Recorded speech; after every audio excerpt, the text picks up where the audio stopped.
વર્ણિવેશરમણીય દર્શનમ મંદહાસરુચિરાનનાંબુજં પૂજિतं સુરુ નરોત્તમૈર્મુદા ધર્મનંદનમહં વિચિંતયે. અસતોમાં ષટગમય તમસોમાં જ્યોતિર્ગમય મૃત્યુર્મા અમૃતમ ગમય. ઓમ શાંતિ શાંતિ શાંતિ. અસ્મદ્ગુરુ સમારંભામ નાથયામૂન મધ્યમામ લક્ષ્મી વલ્લભ પર્યંતામ વંદે ગુરુ પરંપરા. આજની જ્ઞાન સભાની અંદર પધારનારા બધા જ ભગવદ્ ભક્તોને વેદાંતાચાર્ય, પુરાણ ઇતિહાસાચાર્ય, એમ ફિલોસોફી શાસ્ત્રી રાકેશભાઈના હેતપૂર્વક જય સ્વામિનારાયણ. ભક્તો, આજની આ જ્ઞાન સભાની અંદર આપણે બધા ભગવાનના ભક્તનો દ્રોહ કરનારાની દુર્ગતિ થાય છે આ વિષય પર થોડી વાર શ્રવણ કરશું તો બધા જ શ્રોતાગણો ધ્યાનપૂર્વક આ પ્રવચન શ્રવણ કરે અને એને આત્મસાત કરી લે. તો બ્રહ્મવૈવત પુરાણમાં શ્રીમદ નારાયણ ભગવાન દેવર્ષિ નારદને કહે છે કે ભક્ત દ્રોહી ચયો નિત્યમ નિંદકો ભક્તિ તત્પરઃ સ યાતિ નરકમ ઘોરમ યાવત ચંદ્ર દિવાકરો. અર્થાત કે જે વ્યક્તિ હંમેશા ભગવાનના ભક્તોનો દ્રોહ અને નિંદા કરે છે તે સૂર્ય અને ચંદ્ર રહે ત્યાં સુધી ભયાનક નરકમાં જઈને કષ્ટ પ્રાપ્ત કરે છે. આ પ્રમાણે જે પણ કોઈક વ્યક્તિ ભગવાનના ભક્તોનો દ્રોહ કરે છે, એનું અનિષ્ટ કરે છે, એ જ્યાં સુધી સૂર્ય અને ચંદ્રની ઉપસ્થિતિ રહે છે ત્યાં સુધી ઘોર નરકમાં જઈ અતિ દારૂણ કષ્ટને પ્રાપ્ત કરે છે. ભગવાન સ્વામિનારાયણ ગધડા મધ્યના 63માં વચનામૃતમાં કહે છે કે આ સંસારમાં પંચમહાપાપના કરનારાનો કોઈ દિવસ છૂટકો થાય, પણ ભગવાનના ભક્તના દ્રોહના કરનારાનો કોઈ દિવસ છૂટકો થતો નથી. માટે ભગવાનના ભક્તની જે સેવા કરવી તે બરાબર કોઈ પુણ્ય નથી, ને ભગવાનના ભક્તોનો દ્રોહ કરવો તે બરાબર કોઈ પાપ પણ નથી. ધ્રુવજીની માતા અર્થાત કે સૌતેલી માતા સુરુચિએ ધ્રુવજીનો દ્રોહ કરી દીધેલો છે. ધ્રુવજી પૂર્વજન્મની અંદર એક ઋષિના ઘરે પ્રગટ થયા હતા. એ ઋષિકુમાર હતા અને પોતાના મનને એણે બાળપણથી ભગવાનની અંદર જોડી દીધું હતું. એની સાધના પૂર્ણ થવાને કેવલ 6 જ મહિનાની વાર હતી.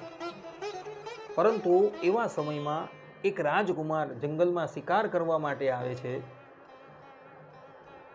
અને એ રાજકુમાર સાથે ધ્રુવની મિત્રતા થઈ જાય છે.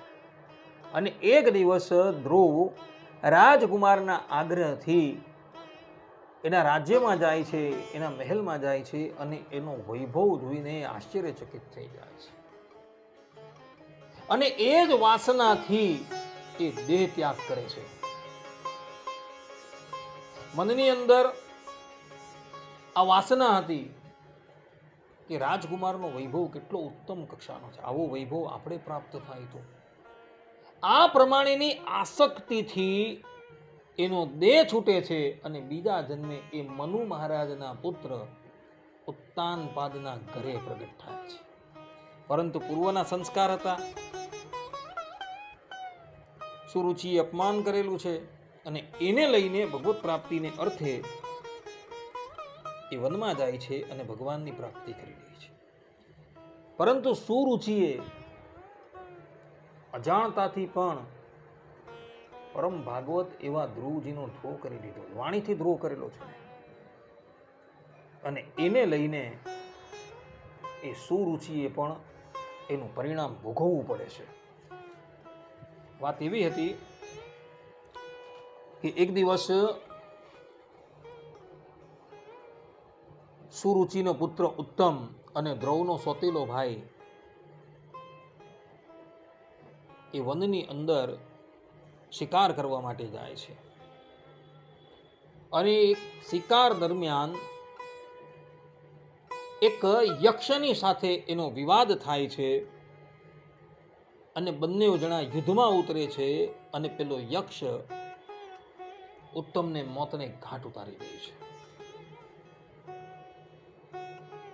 અને જ્યારે આ સમાચાર સુરુચિને પ્રાપ્ત થાય છે ત્યારે એ પાગલ થઈ જાય છે.